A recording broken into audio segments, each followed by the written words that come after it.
Okay. All right. So hey THL, Salty Saturday. It's the last week of the regular season here. We don't have some of the more contested matches, but we still got some good ones tonight. I'm Slimsh. I'm joined here tonight with Pumbaa's BFF. Hello. Zuludin Expert. Zuludin Expert for all the Paladins we'll see tonight. Team. Oh yeah, all the Paladins. All 0 of them. Zuludin Extraordinaire, and we do have your teammate coming up here. This first match, I know people are saying whatever about this because, Lemur's involved, but we have Lemur, Captain Team Avatar, going up against Jing Buddha of Danger Zone. This is an interesting match because these two on the team forever for probably 4 consecutive seasons, I believe, at one point. So it's pretty cool that they meet again here, going head-to-head. Yeah, I know Lemur's looking forward to it. Said he's consistently beat Jing in the past, so let's see. Yeah, I would imagine. Yeah, so this one does involve a playoff race. Yeah, we won the first match. Zabgor came out with a 3-0, so we just had to lose this week by less than 4, and we'd get the playoff spot. Otherwise, Danger. Oh, good. I'm glad you've done the math because I actually wasn't too sure. You were ahead by a lot. Yeah. So even if you lose and it's close, you'll still get on through. Yeah. If they win by 4, they'd get the 3-point bonus for winning the week, and then that would tie us. And because they beat us, they'd have the tiebreaker, and they'd get in. Aha. So it's it's a pretty interesting match. Yeah, that he thinks he'll win. So. He thinks he'll win. Well, good. Good to have confidence. So, by what's being indicated here, it looks like there's no shaman that's going to be going on. Shaman thing. Woohoo! Makes enough sense. So, Lemur's got Druid Mage Warlock. Jing's got Druid Mage Warrior. So, kind of similar, kind of different. Why is Lemur not bringing Warrior? He brought this last week because of his opponent's lineup, and then decided to bring it again since he won. That was his logic. I don't know. Alright, makes enough sense. He planned it all for Jing, but... Gotta do whatever wins. It's interesting, Jing banned so his team doesn't Shaman. Come after. I don't know. So we've seen a lot of, the Shaman Zoo targeting going on in the championships. I kind of thought Jing might try to do that too, but I guess he's just going to go with the consistent Shaman ban. Yeah, it's a little hard. You think with Mage and Warrior, some of the better classes against Shaman, but even so... It looks like they're in. Pretty solid ban. Yes, they are in, actually. And Lemur's rocking the Khadgar over there, and he needs to turn Spectate on. Yeah. He did. Cool. Okay, so Jing opening up with Warrior here. I didn't see anything too indicative of any specific archetype there, but he's got the War Axe. That's good. Bran, okay. Cthulhu then? Yeah, looks like Cthulhu. I didn't see the mulligans, but... Good. Cthulhu's always good news. So Lemur's got what looks to be a pretty good build for the matchup. Not a very good opener, though. Well, it's going to be real slow. At the moment, which is fine. You can take it slow and steady. There's no huge hurry. Some pressure does help. It would have ultimately gotten shut down by the War Axe, but now Jing has all these resources just to hold on to. So Lemur feels it necessary to play the Flamewaker out. Maybe could have waited for the turn with the Mirror Image, but this is a little difficult to answer at this point. I wonder if Jing might just play like a ghoul, not thinking that it'll stick, but yeah, this is an option too. Just soften up with the War Axe. Wait to ghoul next turn. Yep, weak to ghoul next turn. And if Lemur plays anything else that's threatening, like a water elemental, then you could do the ghoul, coin out the execute, which is not the case here, but yeah, overall it's looking pretty good for Jing. I generally do favor a warrior in this sort of matchup, but apparently these Antonices change up the math a lot. So we'll have to see. I'm pretty interested. Yeah, I think that the mage does a lot better in this matchup, because I know he's playing like a value type mage with double Kabbalist Tome. Value so mage. Oh yeah, that gets the job done. Yeah, I'll have a lot of resources coming in later in the game. No Thorison though, so I don't know how effective Antonidas. It's kind of awkward because like against the warrior, he played the mirror image. That made sense. It's really good against warrior. He's gonna play this blast at some point, so it seems like without the Emperor that Antonidas might have difficulty later on getting something. This Brand Disciple is just gonna be amazing. Jing doesn't have any of the Cthulhu minions that take the 10 requirement, but at some point, it's there. People have cut Beckoner Beeble now, right? They just run 2 Disciples and 2 Chosens? Some people run with the 1 Beckoner. Oh, okay. Some people like Graze Worshipper. I'm a big believer in the Beckoner, I think. Oh, yeah. She's nice. And Lemur's still running with Yogg, it seems. Which... Yep, praise him. Yogg and Antonidas, wow. Okay. So how is Lemur going to clean this up? You definitely want to be removing things like Brand, so... Oh, we should have Babbling Book first. Yes. Yeah, I don't know. I'd wait, but... Yeah. He gets Mirror Entity. I guess it wasn't going to get played anyway, but still pretty good. If you had gotten something like Arcane Blast, though, you would have wanted to be able to play that turn. You would have been able to clean up the board pretty well. Interesting. The Axe into the Babbling Book. I really don't know how effective why. These balls are going to be. I'm not sure why you'd swing the Axe into the Babbling Book. Was the Babbling Book that much of a threat? This Disciple's just going to get pinged all day anyway. This is really good timing on the Mirror Entity, by the way. Not that Jing has any of the plays, but if he were to have one of the many 7 drops available... Well, it's going to get punished by the top deck. Yeah. Yeah, playing the Beckoner... So he's running one. Yeah. Yeah, Beckoner... I don't know. I run 2 of them every day. I don't see why you wouldn't ever run 2 Beckoner. So you run both of these and you run Doomcaller? Or you don't run Doomcaller, right? No. Doomcaller is unnecessary. We'll see what Jing's running, though. Yeah. It's impossible to tell at this point. The fact that he's running Bash makes me think this might be more of a like a Teray sort of list that runs Bash, and that is a Doomcaller variant, so we'll have to see. Yeah. Now, what's Lemur got here, though? He has this Thalnos. Yeah, I was going to say, you probably want to play this because you want to start cycling. If he's not running Emperor...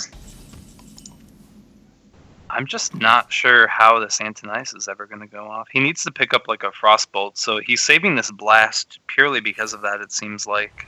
I guess Lemur doesn't care too much. He's played a decent amount of spells, and he might play more and might rely a bit on Yogg, but... Yeah, I was going to say. He hasn't put nearly enough pressure throughout this game, so I don't know that the burn from Antonidas is even going to be enough. Jing Buddha equips the Axe. That's pretty risky, considering that... I wouldn't be surprised if Lemur was running... Well, no, I actually would be very surprised if he was running Harrison, because he only is going up against 1 weapon class. So enough is enough. It's time to play the Blast. If he's doing it now... he gets his 1 Fireball. Has the casual 3 Fireballs in hand. Okay. So I would fully expect to just see this Beckoner run in to do the damage. There's really no point in trying to keep it alive. Oh, running in the next to enable the execute. Yeah. I don't see why you do the Ghoul. Oh, well, he feels pretty comfortable with his life total. You can do the weapon too. Might be trying to get these weapon usages out as soon as possible.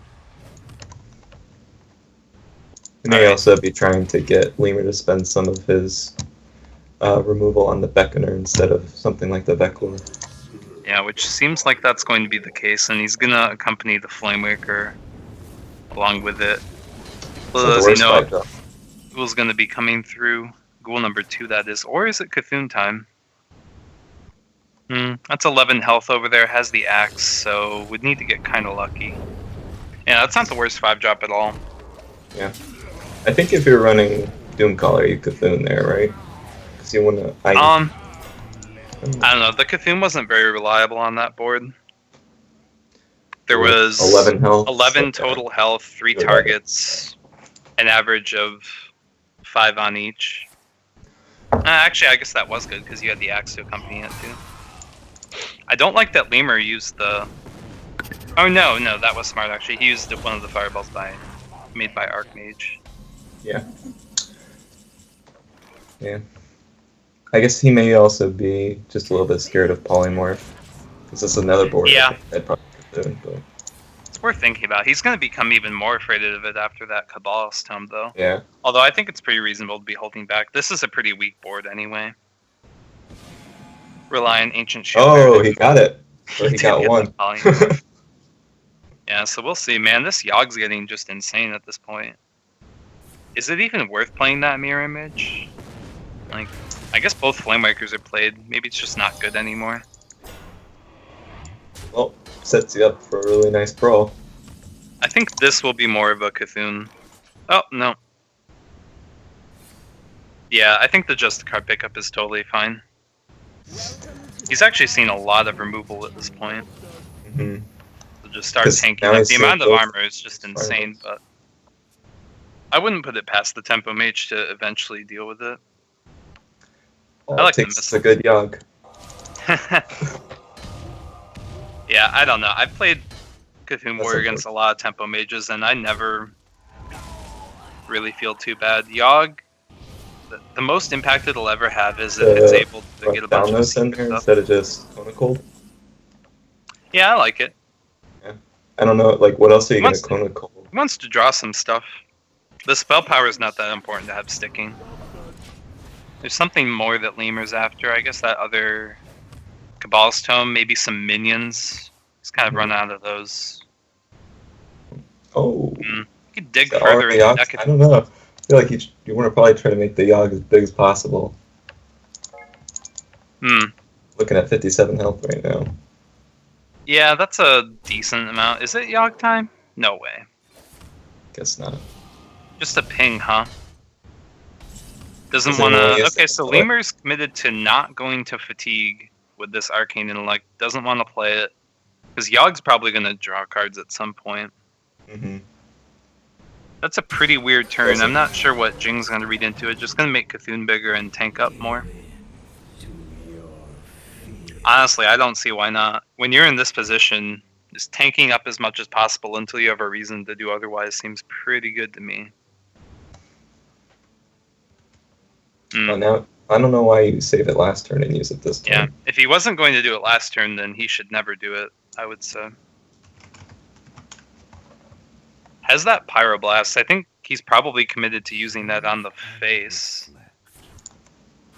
Alright, Lemur's messaging me for some reason. Lemur, I will not respond to you. That would be immoral. So Babbling Book gives him exactly what he doesn't need. More draw. Yeah, exactly.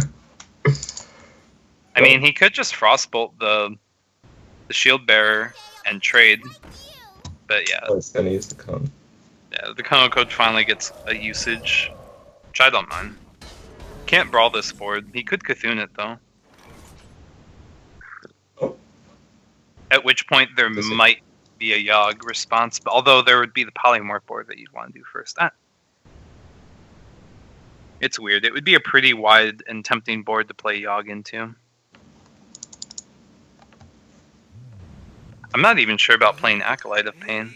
Yeah, I don't know about this. It doesn't seem like... Unless there's something worth drawing. I'm not sure what that is. Maybe Elise, maybe Gorehowl. Something like that. Doomcaller, Emperor. He played the Bran early, so clearly the plan on generating Cthulhu's wasn't important. Lemur's trying to go for some potential fatigue action here. He's going to abuse this Acolyte, which is really only getting them even on fatigue. Is this kind of gameplay for the Tempo Mage really what you want to be doing, though? I mean, how many times are you going to win the game with this strategy? You're not, but you're improving. The amount of damage done in fatigue by milking an Acolyte like that is not really consequential when the Like, he already knows the Cthulhu is at 16. Yeah. So it's going to take one brawl, and then when Cthulhu comes down, he's going to be really close to death. Okay, there is Emperor, so there might be Doomcaller in this list. Also, I'm very interested that Jing's running Baron Geddon, and he banned Shaman. Yeah. Maybe he was, like, planning on not banning Shaman, and someone talked him out of it. Yeah, maybe not. Maybe he saw the championships today, decided it wouldn't be worth it. Well, Lemur has Warlock, so this is still good zoo tech. Kind of overkill, but yeah, it just seems like a good time to play the Emperor. Maybe also the Cthulhu's Chosen. He also can't really be blamed for just squeezing in tank up whenever. With the discount on Cthulhu, he can just shield slam it after he plays it if it is a Doomcaller deck. Oh so yeah, that's true. Not a single shield slam used yet. I don't know that it's really worth it at this point because I guess the Bran Disciple earlier was just too juicy to pass up. So you had to abandon that plan if that was one. Now Lemur has to deal with this. Yeah, it's unfortunate the way it had to happen there. Ouch! Why trade? Oh, it hurts so bad. I just don't know how Lemur's going to be able to muster enough damage. We're just going to be praying for the best Yogg you've ever seen. Yeah, but the question is, like, pre-nerf, I ran into this matchup a lot, and Yogg would just get dropped at any point. Cthulhu Warriors don't play boards worth yogging. Right. The only board worth yogging is like a Twin Emperor Veclor board, and that happened already. Now here's Baron Geddon, and Lemur's only response is Pyroblast, unless he wants to... Oh, there we go. Just top deck. This is a very slow Tempo Mage, if you can even call it Tempo Mage at this point. Double Firelands, Portal, Yogg, Antonidas. Oh man, this is a good prep to a Cthulhu. It's pretty good. Well, alright, he's definitely not Cthulhuing that. Oh? It's not even really worth a brawl. Do you just execute and Gorehowl? Set up for Cthulhu next turn? I wouldn't mind it. At this point, what's been played? Antonidas was played. He could still anticipate a Ragnaros, considering how slow this deck is. But even if you get into a bad situation and Ragnaros is a threat, you have Shield Slam. Yeah, I think this brawl could be pretty reasonable. Oh. Yeah, just Shield Slam Gorehowl. I would have preferred the execute because... Oh, okay, he's just clearing the board entirely. Okay. Probably not really expecting weapon removal. Just clears the board entirely. Not really sure if it was too necessary, but... Yeah, I just don't know how Lemur can win. Just like pinging that I don't know. This Mana Worm, I don't know if he runs a second image. Corrupted Seer. He's really targeting Zoo at this point. Alright, well, it's just lethal now. I don't know. Yeah, I'm just surprised that Yogg never came down. There really was never a good point for it. I don't know. It's just so awkward now post-nerf. It's just so bad against decks that aren't Shaman or Tempo Mage or things that play like 3 minions at a time. Cthulhu Warrior is just content to be tanking up all day. So, yeah. I mean, Jing didn't get the information of the Yogg. Lemur never went for it. Maybe that's worth concealing over time. I doubt he'd suspect it. It's something that's really, really, really fallen out of favor, especially in Tempo Mage. So Lemur's shifting gears here. He's going to his Warlock. Jing is bringing Tempo Mage. Which would seem to have pretty favorable matchups against what's very likely based on the ban Tempo Mage and, of course, Druid. So I like Lemur's going to the Zoo here, although Jing's got the incredible opener here of Double Mana Worm. After seeing that initial Warrior deck, though, if I was Lemur, I would have assumed all 3 decks were going to be hard targeting Zoo, and I would have probably brought it last. You saw a deck with I mean, you knew it's a warrior deck, so it runs double brawl, had Baron. I guess he didn't see the corrupted seer. Yeah, he didn't. That was something. I don't know. I wouldn't worry too much. Cthulhu Warrior is just the best warrior deck, so of course it got brought.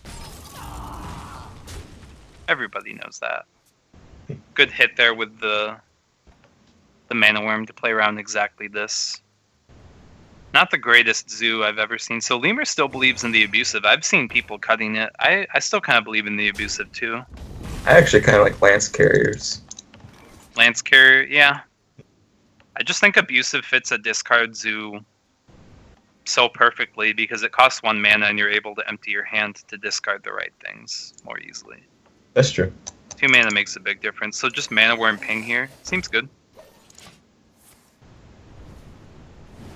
Seems good. I've ever seen a Tempo Mage deck with Barnes in it. A lot of them do it now. They put Really? in things like Loot Hoarder. Yeah, it's become very common. Huh. Yeah, I guess because Tempo Mage is full of things you would want, like spell damage or draw or even Antonitis or Rag. Yeah. That's interesting. So Lemur opts for the Councilman on curve rather than abusive and removing the Mana Worm immediately. Since the hand was pretty bad, I could have seen maybe just tapping in abusive. It was definitely worth thinking about. I don't think Lemur's too sad by the way things panned out. Oh my god. I don't think he's too sad the way things panned out. But the whole turn getting, 4 mana removal, taking out a 3-drop. But, whew. This really worked out. So how good is this explosion missiles? Guess I'll have to see. He can afford the ping too, so this is pretty likely to clear the board, I think. Yep. Lemur is probably feeling so happy after his turn too. Probably. 1 and 4. We got now he's been disappointed. Lemur has very, very awkward hand here. He has a huge attack Mana Worm. He doesn't want to butt the Doomguard into that. Which will be cleaning up both then. I think this is the only play though. Yeah. I like killing the Apprentice. She's really dangerous to be leaving up. I think you take this trade all day. Don't even use that Fireball. Oh. Sick. Cult Sorcerer. Why go face? Interesting. I don't know. Oh my goodness. So second Doomguard. Think he's gonna Soulfire before. No. If you're gonna plan on Soulfire, you tap first, right? To try to avoid discarding it. So abusive Doomguard here, but then at that point, what's the plan? If you trade, it would be this higher attack Doomguard going into the Mana Worm. What's the other Doomguard doing? Is it going to face? What's the plan here? The hand is kind of. Well, I don't know. Like, if you're going to play Doomguard, you definitely play Abusive first for the extra 1/1. Oh, of course. I mean, the 1/1's probably inconsequential, but you might as well go for it. It's pretty funny. This weak little Cult Sorcerer here is actually going to do something if this Doomguard doesn't trade. Oh, it did that.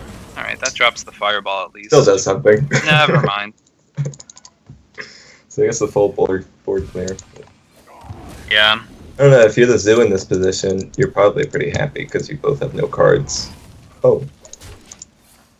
Probably. He's seen both Doomguards. He's seen both Doomguards, so he gets the Fireball while he can, with the spell damage, which is definitely reducing the amount of tapping that Lemur's going to be able to do in the long run, which is a lot. Like, he's got to rely on life tap entirely to get himself back in this game, but this Argus might be able to save him. I don't know about that Fireball. It seemed really unnecessary. You might regret that if this Darkshire Councilman has anything to say about it, and this Darkshire Councilman should never... Well, I guess you should trade the play around Flamestrike, but you're playing around top decks at this point. Yeah. I wonder... I don't know, I think I liked going face there, because you have a very limited amount of turns. Yeah, I think it may have been necessary to go face at that point as well. Jingbuda's one Arcane Intellect or Azure Drake away from really getting himself in here. Yeah, you just can't tap anymore, right? That's off the table. Yeah. So we've already seen both Fireballs. So, what, Frostbolt? So if he gets 2 more pings and a Frostbolt, he's still trading. Yeah, Lemur's fully committed to the trading. If there was going to be trading, I wonder if it was relevant to keep Imp Gang Boss healthy.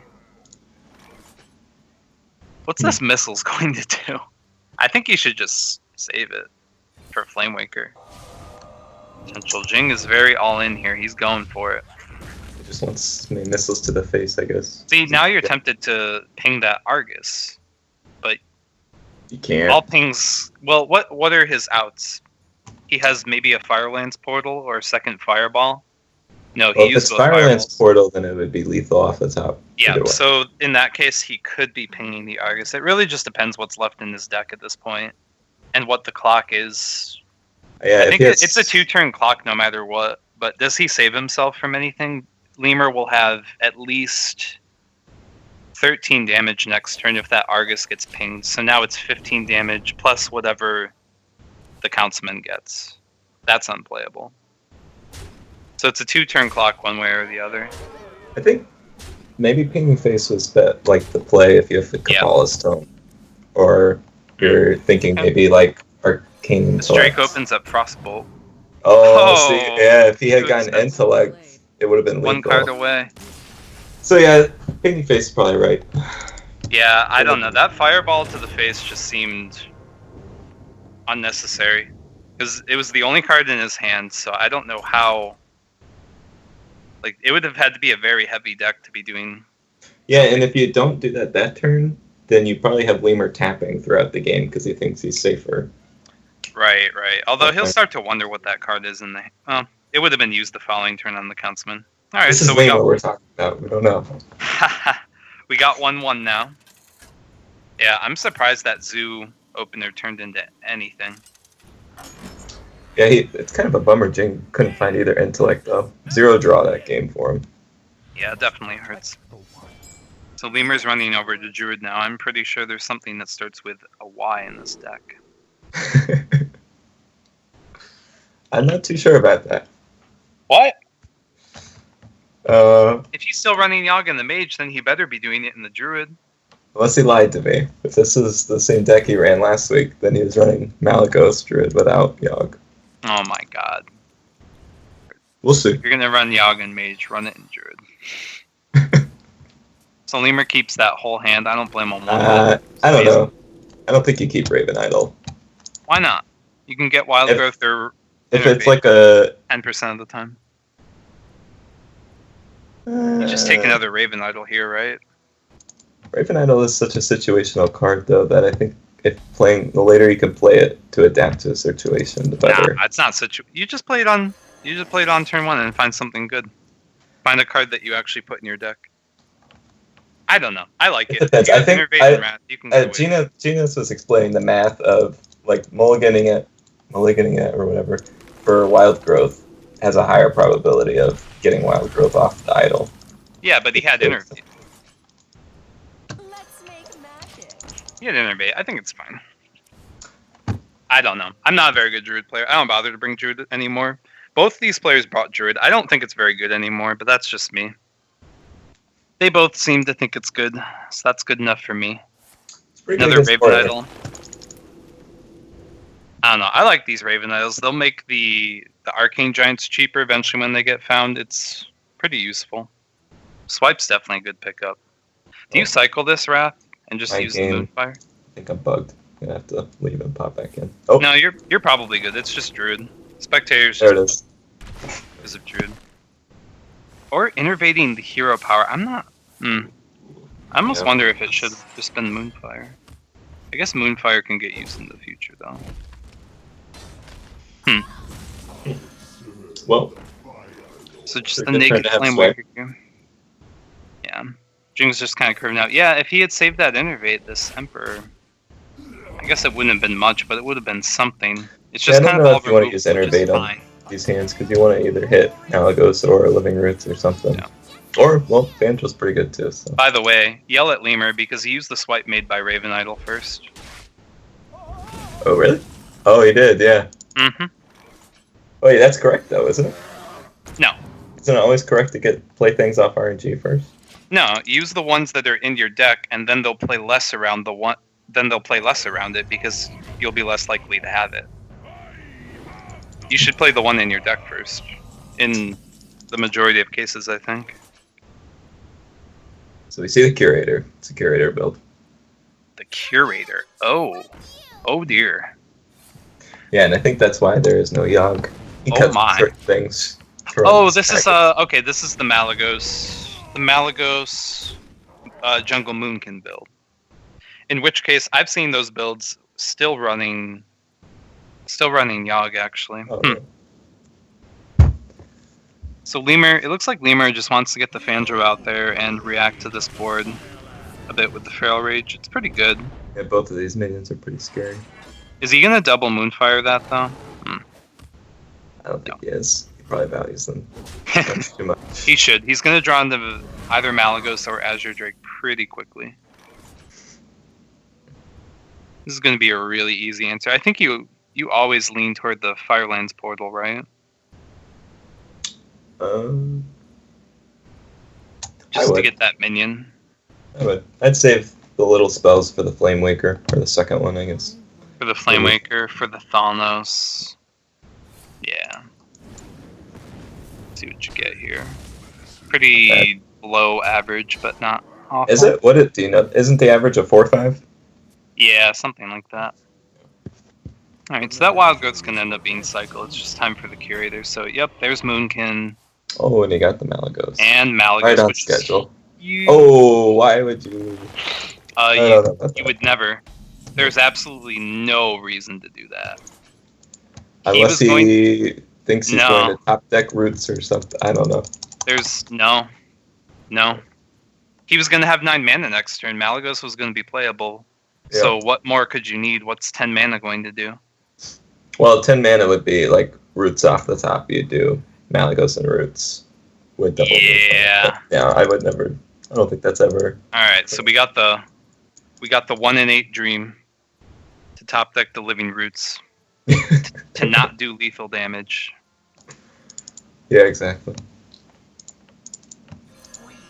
Yeah. Also, the Emperor Dream is dead. Malygos and Moonkin were not discounted. The Emperor was just kind of played because he had to against the Tempo Mage. So Moonkid's, I don't know when it's going to be useful. He's used 2 swipes, one from Raven Idol, but still. Like, the Moonkin at any point is just a huge risk against a deck like Tempo Mage. So this just feels like, Malygos' turn. I don't think you can. This has to be Malygos. You can't hope to be hitting the face. Yeah, at which point I'm really curious what this Moonkin's going to do, but... Do you innervate the hero power to clear Thalnos as well? Yeah, probably, because Innervate's not going to do anything else. Ever. The hand's just so dry at this point. It's probably worth it. That spell damage is probably irrelevant if there's ever going to be a way to remove Malygos that's not named Polymorph. Oh. Don't Moonfire your own face, Lemur. Oh my God. Come on, Lemur. I hope he doesn't think that he's out of this game by any means. Okay, there we go. I wonder if he's going to go all in on the board control. Like Moonfiring the Sorcerer's Apprentice feels pretty bad. Okay, he's just going to pass here. He does not respect the ability to kill the Mali. I wonder if he even wants to kill the Mali at this point. How much damage are we looking at? 11, 14, 15, 16. It's close. He's seen 1 swipe. 2 technically, but 1 created by Raven Idol. That would be the main concern in trying to build a board to fight Malygos, is the possibility of another swipe. Yeah.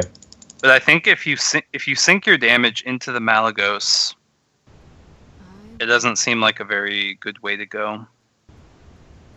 Either way, I think Jing's got to take a risk this turn. I kind of like, I like playing the Worm and sending everything to the face. I don't think I would clear this, because you've seen 1 Moonfire. Yeah. He's going to deal with the Malygos. Lemur's going to be pumped, because he can probably play the Moonkin now that those have been used. I don't know if he's paid attention to the fact that... he does have Yogg. The coin left. Good, he should. If you're going to play it in Tempo Mage, play it here. Oh man. Well, He's gonna play it here. He doesn't. I don't know why you wouldn't Hero Power Innervate. Gotta get that. Oh, Thistletea. Wow. Living Roots. That's ridiculous. He's got Living Roots and Moonfire for his Moonkin. Where's that Starfire gone? Not Yogg, that's for sure. Oh my goodness. Excavated. Yogg's still standing. He's not silenced. He's not a frog. Did he quick shot him? Nope. Ooh. Okay. Okay. Assassinates his great enemy minion, so he's fine. Spellbender. Well. Inner Fire. Rip. He's got to feel pretty good after that. Oh my gosh. Yeah, it's a good Yogg. Wow. And without the heal. That Spellbender's actually huge now. Yeah. Jing kind of tests for Counterspell, or his luck at least. He's just going to ping down this Yogg, it seems like. Ugh. See if he holds this. Oh. No, there goes the Fireball to face. And I don't know. Is there any merit to... Wait, what happened? Oh, it has to be targeting a minion. To activate, that's right. Whoops. Wait, isn't this... Why is Lemur nourishing? This is lethal, right? Spell damage +2. So all of these Living Roots are 4 damage. So that's 12 damage. Moonfire is 3 damage. So that's 19. 20 with Hero Power. So Lemur's just going to draw. Well... Just going to draw. He does not see lethal. Raven Idol. Into more damage. Yep. You might as well swipe. And then just Arcane Giant. Not swipe now, but save it for the Moonkin. Don't play Moonkin now, whatever you do. Jing is going to top deck Frostbolt. It's going to be over because he missed lethal. Although I guess now it's not lethal because he's overpowered. But... Yeah. So really no outs for picking up lethal here. I wonder if he's not running draw. This is 2 games in a row we haven't seen Loot Hoarders or Arcane Intellects. I saw an Acolyte in the Mulligan 1 game. I still don't think he'd be cutting Arcane Intellect, so the Moonkin's going to have his day now. And not... There's 1 Living Roots, and then 2 more created by Thistletea. Great. So this would have been lethal without Thistletea, though, at this point. Yes, it would have been. Lemur's just showing off his fancy Yogg. 3 golden Living Roots. What his fancy Yogg did for him. No, Lemur, why? And then the Arcane Giant. He's not even going to show off the Moonfire. Cool. So this Tempo Mage has been struggling. Yep. Gonna see a Nyman situation. Just get swept on the Mage. Although I think he went like 1-3 with his Mage today. But.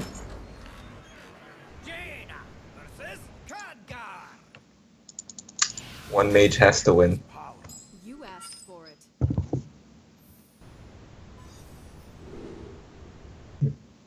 Alright. Sorry. I'm typing. Relaying a message. I don't know. So now we have a Tempo Mage Mirror. Jing is really solid on queuing this up. He does not want to put that Druid forward. It's just... I guess this is why all along. He didn't want to send that Druid into the unfavorable matchups of that Warlock, which was most likely Zoo, and then also the Tempo Mage. So now it comes down to this. Jing's build definitely seems slow. He's got the torches. I don't know if we saw that from Lemur in the first game. They both seem pretty slow. Yeah. So he goes with the book. The book worm combination, and Lemur's never going to run out of cards. I think Frostbolting the worm is just the way to go. And then he'll have the torch for any other 2-drop. Seems good. Well, seems pretty reasonable off the start. I don't know. This matchup's going to be pretty interesting. I don't know if we've seen anything from either build to give one a clear advantage. I don't know how Antonidas stacks up. I wouldn't imagine that's too good, and I also wonder why. I guess he's planning on using the torch with the Apprentice next turn. Leaving up the Apprentice can be pretty risky, but it's not like this Intellect wasn't going to happen anyway. And I don't know why you'd play the the mirror image either. I guess these soak up pings, They potentially. get punished. Yeah. Let's make magic. Yeah, just that arcane explosion. I don't think you can ever argue with this. Wow. No, but if it was like arcane missiles from Jink, then Yeah. I think the Yeah, image or would be- Flamewaker play. Yeah, so it made some sense. Would have been nice to hold the image for your own Flamewaker, but that wasn't happening anytime soon, obviously. So this is a 50-50. Ooh. Clear? Yeah, I don't know. I think I kind of like playing the missiles and then having ping afterwards. But maybe.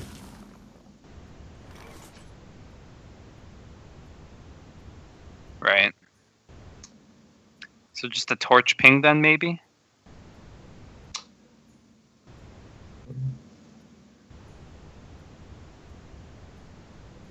I wonder. Hmm. Yeah. Sorry, I've got people. No, I think. Well, yeah. This is the other thing I was thinking of is doing this, but I don't. Leaving the Thalnos up is pretty scary in this situation. Not gonna matter though.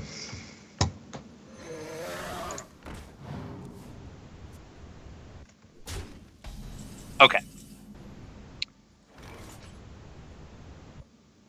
So, oh yeah, getting the 2 apprentices out. Okay, I missed that. So Yeah, just, I think I like the Forgotten Torch with a ping more. Yeah. but Because doesn't leaving matter. the Thanos up, a lot of spells have been used, but He still had yeah, 5 cards. the spell damage is pretty risky. You don't even know what came off that book still. So Mana Worm, is it worth using Fireball on the Drake, or would you rather just trade and ping? It's not like Flame Strike's coming up anytime soon, but yeah, it's kind of nice to have these on the board. The Thanos is a single cycle, so there's that at least. Now he respects the spell damage a bit. Yeah.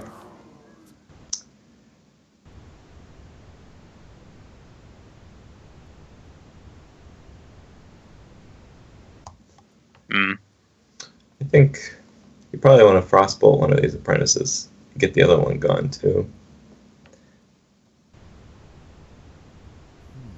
Then you leave a Baron Cold Sorcerer up if you do that. So Right.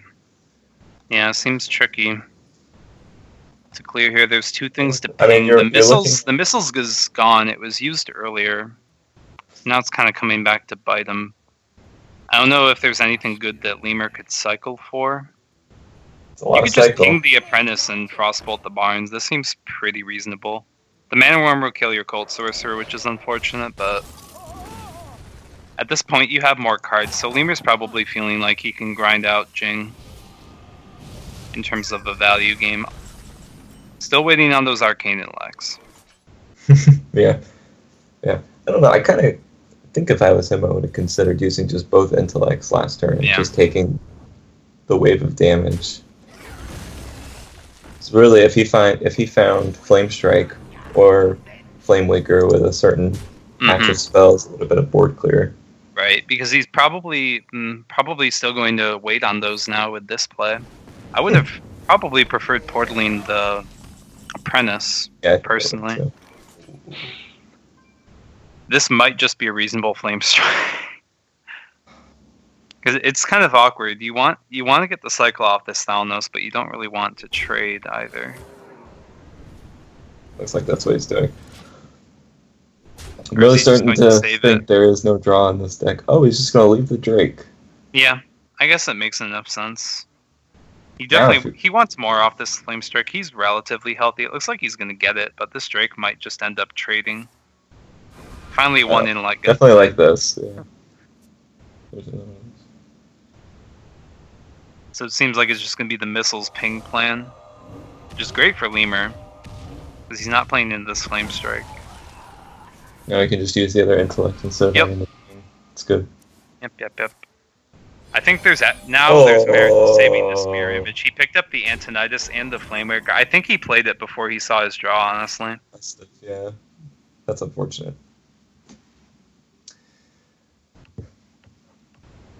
Yeah. But it's 8 cards deeper into his deck than 8 Jing. cards deeper into his Definitely deck. show. Fatigue doesn't matter, though. It's fine. What to So is this Flame Strike worthy? No. Jink just wants cards. He's pretty jealous of what Lemur's been able to do. That's not playable, unfortunately. Have we seen Babbling Book? No. No, I don't think he's running though. No.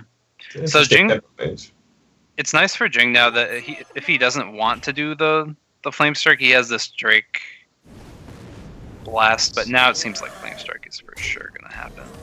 Lemur's just setting up lethal. Yeah. Just casually setting up lethal. No big deal. Jing's trying to eke out every draw that he can, but not going to be enough.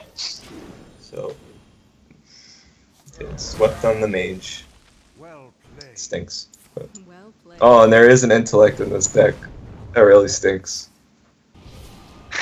And the 3 it games finally showed up.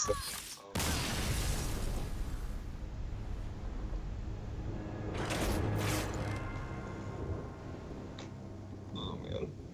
Okay, cool. So that is a win for Lemur, which goes a long, long way to securing the playoffs. It seems, is it possible at this point for Danger Zone to score close enough?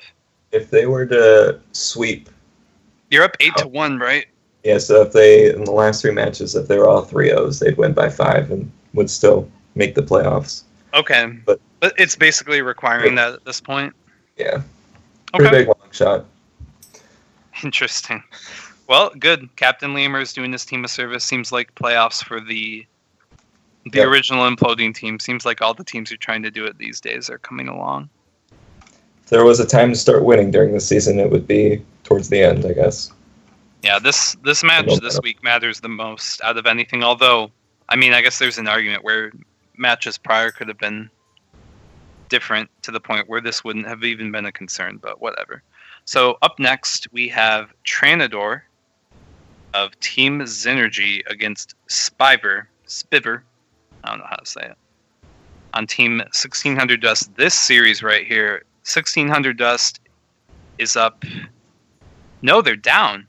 Xynergy is up in the series 12 points to 10. Yep. They this are decides the match. Decides the match. There can be light at the end of the tunnel. Unfortunately, 1600 Dust, one way or another, is going to playoffs. Yeah. Xynergy is not, but they've got their final effort here, and they've done really well this week. Where they've lost to 1600 Dust, they've done it 2-3. Mm-hmm. So this series could even end up being a tie. If Spiver were able to win like a 3-2, that'd be a tie. That's pretty interesting. Yeah, pretty interesting. Tranador's got Hunter, Mage, Shaman, Warlock. That's again, no Warrior. And Hunter, Shaman, Warlock, Warrior for Spiver. So both these guys have Hunter. Yeah. Which I'm kind of happy to see. Yeah, it's a pretty popular deck. Yeah, I'm surprised that we didn't see any of that in the other series. Rather Druid instead. Hunter doesn't run Yogg. Which is what some people have been counting on. And I don't think Tranador has added me on Battle.net yet. Unless he's just offline. Well, it's probably because Tranador has no idea what your battle tag is. Well, I added him earlier. Did you add the one with the... I typed in the Skype chat, the one with the 0 rather than the O. Give the one with the 0 a try. It's supposed to be a 0, not an O. I have Tranador added. They've been talking to you this whole time. Okay, it looks like, yeah, I got him now. And Spiver. Yeah, so these guys are preparing to battle. I would imagine that these Shamans end up getting banned. They both brought Hunter. They both brought Warlock. Both don't really like to play with the Shaman too much if they can avoid it. So I would expect that to be the case. Yeah. Coming into the week, I thought there was some merit to leaving Shaman open, but after watching the championships, it just kind of seems ridiculous. You really just don't want to play against that deck. Shaman's broken. Yeah. End of story. It's broken. I don't know which caster from the championship said it, but Spirit Claws really Spirit Claws really is it really is like muster for battle weapon and Fiery War Axe combined, and that's ridiculous. Does a lot of work. So much that people tech in Harrison and Ooze to deal with a one-mana weapon. Yeah. When spell power gets rolled, it's game over against Shaman these days. So huge. Rolled or drawn or played. So yeah, we saw 2 mages in the previous match. Trinidor's also got mage. People got really high on mage after the balance changes. I noticed. The tempo like the faster tempo mages have gotten really popular, especially because they have a decent win rate against the shaman deck, and they're pretty good against these new hunter decks, these face decks we're seeing. Things like missiles and mirror image tend to slow them down enough to where you can kind of stabilize, be able to deal with threats each turn. Mm-hmm. Mage is also a class, especially because like missiles and flame wakers, that can play around cat trick really well. Not a lot of the other classes can. It's true. Yeah, I used to think that hunter could be pretty relevant against tempo mage, but it's definitely a tricky one. The coin matters a lot, I think. Yeah. Yeah, that seems to be the preferred hunter as well. I've seen a lot of different builds. I'm curious which ones would be most relevant here. It's kind of weird that they both brought hunter. Spiver has warriors, so that kind of influences Trinidor to build it in a certain way, but then you've got the mirror to worry about. It becomes kind of awkward. Yeah. It's always a weird dynamic for me to see how hunters go. Yeah, just based off classes, I would think that that Trinidor would have the upper hand. But I would think so too. Warriors, kind of a weird spot going up against hunter like that, but mage and warlock ought to be okay. So I'm actually not sure. It's really tough to call. Mm-hmm. Yeah, it's really tough to call. I'm just not sure about mage, about tempo mage. Like, is it... Warlock is supposed to be favored against it. I've seen it go rough for Warlock, though. Oh, I would think it would be favored we'll see. So Trinidor banned Warrior, which is always weird to me. Wait, did he? Yeah, to see someone bring Hunter and then ban Warrior. It just doesn't I wonder make sense to me. if he is going for the... if he's going to try to beat the Shaman and the Warlock. Well, yeah, that would involve some serious unleashing of the hounds, some explosive chaps, some jugglers maybe. Spiver banned Shaman. The super like aggressive face hunter decks that popped up can do pretty well against Zoo if they have a pretty good start. Yeah. Also, they're playing. They are playing. So let's see what they open here. I'm interested to see, because if this Warrior's getting banned, it must be a way more aggressive hunter like face hunter. Probably, which not obvious at the moment, but probable that that's face hunter. It's still loading Trinidor for me, so I don't know. Yeah, Trinidor's got, wow. Coin Cloaked Huntress into Double Secret. Does have Knife Juggler in hand, wow. So definitely a more aggressive Shaman on both ends. Trinidor coining out the Cloaked Huntress, and it's paying huge dividends. Wow. It's that Grandmother's frozen, which is unfortunate. Spiver probably wanted to bow it down as well. So that's sticking, and what do you do in the meantime? Spells have been played. Cat Trick's probably not going off for a bit because the secrets have been done. You don't want to take this twice, do you? Alright, it's just time to go face. Testing traps, I guess. Yeah. Trying to get as much information as possible going into the next turn. Yeah, the bow setup makes some sense. You can play 1 or 2 traps the following turn and try to get some extra ones there and maybe slow this down a bit. Now the explosive is going to be pretty relevant. I would expect to see it happen here. Not sure if you squeeze in the Cat Trick too. Probably can't hurt. There's also Is there any merit to just using the Unleash now? And keeping the bow up? Well, if you Unleash, what are you removing? The Juggler. Juggler? Yeah. Leaving I don't know. I think the Huntress should try to at least think of a way to get rid of it. I really don't know about playing the Squire, though. I think if you want the explosive to go off, you probably just play Catrick. I think it's either just a hero power or Cat Trick. Cat is pretty good because you can probably get another bow charge off one way or another, although spells aren't too commonly played. So it's definitely tough for Tranador now in activating these because there's a bow. It seems like the important thing in this kind of a matchup is getting any kind of damage you can. Yes. As much as you can. So I don't know. I think that maybe hero powering there was probably better. But. Yeah, probably. But again, if the cat goes off at any point, that's 4 damage, so yeah, it could end up paying off more. Alright, so the trap's activated, 3 damage gets pushed. Yeah, so Spyver's definitely behind in the life total now. Probably going to be swinging the bow into... He's going to take another 3. One of those, which, yeah, is not improving. So this Huntress got multiple secrets off and dealt 9 damage. I'm not sure why you'd play the more expensive one. Yeah, he really does not seem to value the hero power. Why not play the cheaper grandmother and just hero power? I think a lot of the time these minions that get... That's aggressive. These minions that get frozen are just dead, right? Mm-hmm. So why the kill command there? Is this improving the clock significantly? I guess so.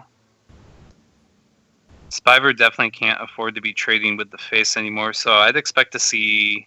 He may just have wanted to jump at the opportunity since he had a beast. You never know what you're going to draw. Right. It's just always, it's weird to me to see kill commands like that because no damage really gets lost if you just hero power. Yeah, that's true. Because if you don't have a beast later, you got that 2 damage that you're missing by using the hero power. And Leroy's not immediately lethal to follow up, so... I don't know. Just always something interesting like that. You got this health lead too, so... Still doesn't want a hero power. No. Still no. Like, hero power is 2 damage now. Cloaked Huntress is maybe 3 to 6 damage, so yeah. Maybe free traps. If he had squeezed in the other 2 hero powers previously, though, this would be 14, and he's got 12 on the board, so he could have easily found lethal next turn. Had he gotten those other hero powers in. Yeah, definitely.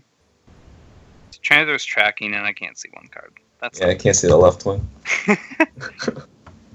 If it gets picked, we'll have to exit spectator mode. Oh, really? It'll stay like this? No, until it gets played. Then it'll be really weird. So, how much mana was there? There's 6 mana this turn, so if you select the Infested Wolf, that's not really ideal. But Grandmother's weak. I don't know what that is. Oh, well, it's a secret. It's a mystery secret. Yeah, we still don't know. Yeah, if I hover over that secret, I actually see a card back. Yeah. It's funny. But does that affect what Spyver's doing this turn at all? Our producer said that it's Catrick. In fact, I would think that you'd play... I would have maybe liked to see the Grandmother get played, so that if it was explosive, you'd get your Big Bad Wolf. Mm-hmm. Okay, so it's Catrick. So he did find Quick Shot, so this turn would have been lethal.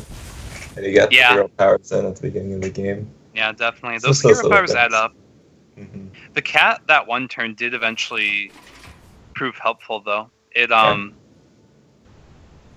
helped trade. It turned into another bow charge, so that was helpful in its own way. But the other hero powers beforehand were different. Okay, so here's Huffer. Are you dead if you don't trade? It seems like it. Yeah, you're exactly dead if you don't trade. So that Huffer needs to go into the Big Bad Wolf. Yeah, you can't Also- invoke secrets because he just kind of played around all of them the last turn. Wonder why Spiver didn't hit with the bow. I'm kind of curious why he would take Catrick over like an Infested Wolf or the Grandmother with a hero power. Just to bluff, maybe, and hope Yeah, that it wasn't going to be attempted. yeah. But I of know. course it was. Yeah, if you were like in Spiver's case, like you have to play into the explosive. You can't not. No, you have to try. Yeah, so with this quick shot, it's lethal now. Yeah. Wow, I'm really surprised that was able to turn around that way. Transitor just kind of didn't get there fast enough, and Leroy just sat dead the whole Yeah, time. that's unfortunate. Exactly dead. Leroy finally would have paid off there at the end.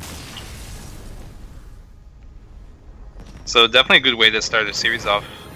Winning the Hunter Mirror and getting all kinds of information about the other one.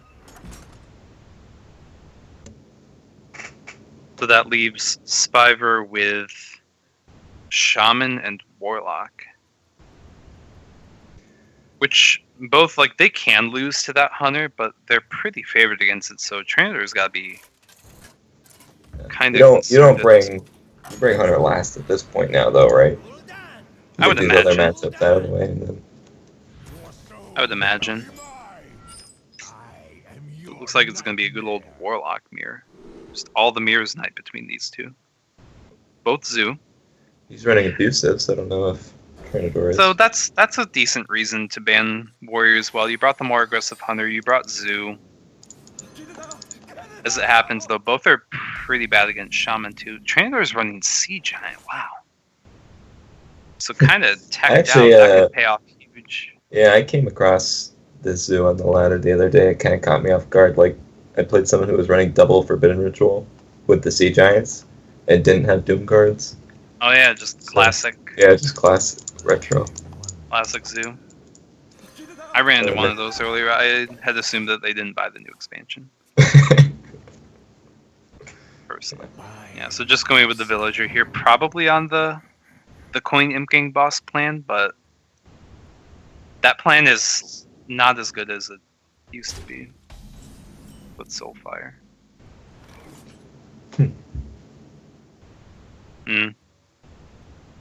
Good amount of options here, though. You've got lots of juggle potential with abusive too.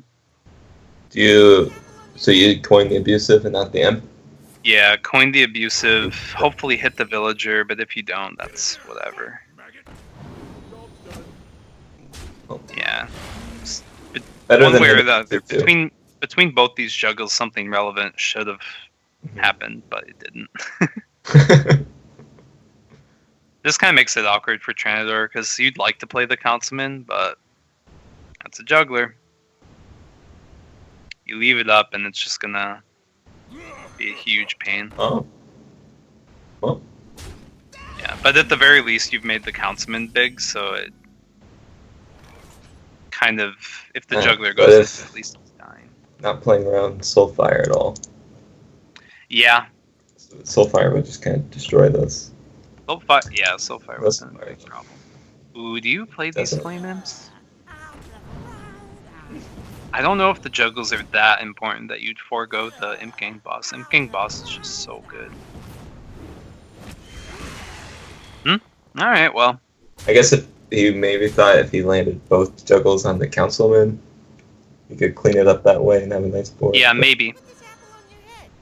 Yeah, either way though, this has complicated it for Tranador, because now this Councilman, I would imagine, is going to start butting into things. Yeah.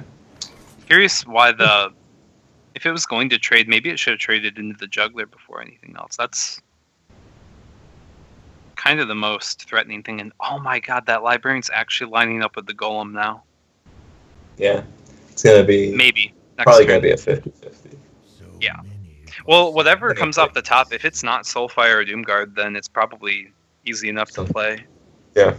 I think the only other thing is Argus, right? And guarantee. Oh yeah, that too. It's a little bit of the deck. Oh, that's a good juggle. Yep, good trade. Gives a 2 and a 3 for a good juggle, and then yeah, might as well just clear that. So the Sea Giant continues to be sad as the board gets cleared. Yeah. Is this going to be a Soulfire? Still playing Squire, That's wow. it. Not This playing is an Squire old now. school zoo.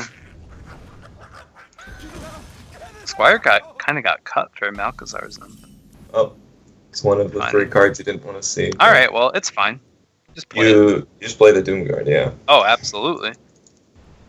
Always play this Doomguard.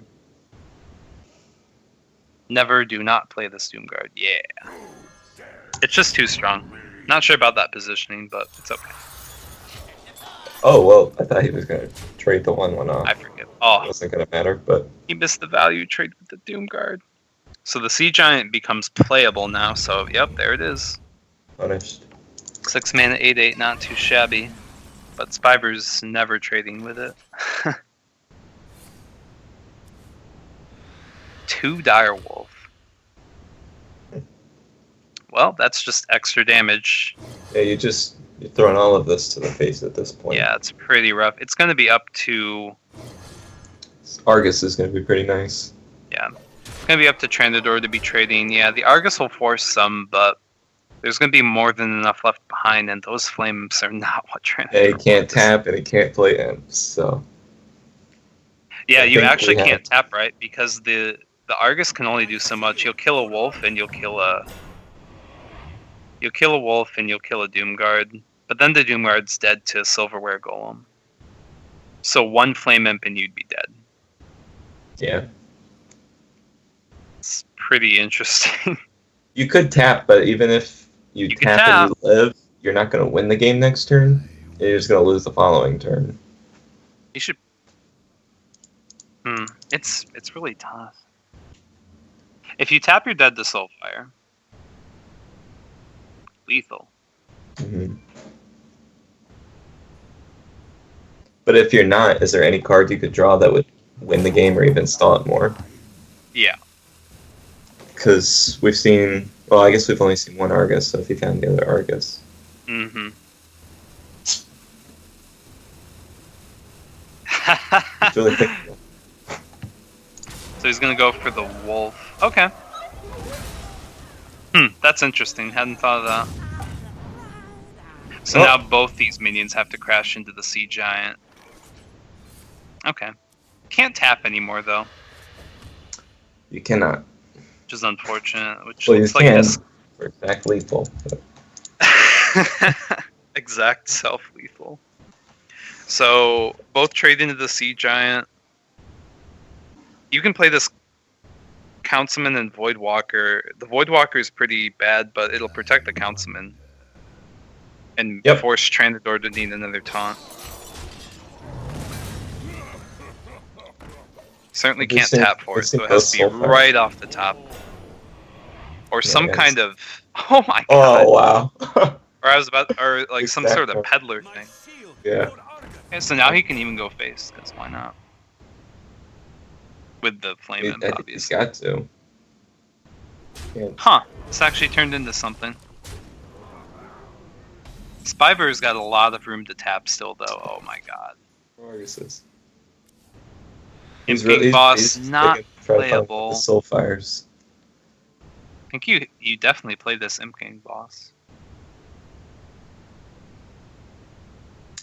Right? Do you? Because this Councilman, if it trades with anything, it still contests everything. So, and Argus would give you the potential of taunting up Imp King Boss and Yeah. something else. Could have killed the Flame Imp, and then the others would not match up Oh. nicely with Imp King Boss. So it is like classic Zoo. No Yep. discard mechanics, rituals, and jets. Interesting. Why did he... When you know, Oh, he's okay, he going was dead. to, like he knows he's gonna play Warlock. I don't know why he would bring this build instead of a build like. I don't know. Spinner It's a was tough call. Sea Giant can be good in the mirror. It used to be way better in the mirror when Implosion was the card, but Forbidden Ritual, yeah, like if most other zoos aren't playing Forbidden Ritual, then yours is only going to be worse, basically.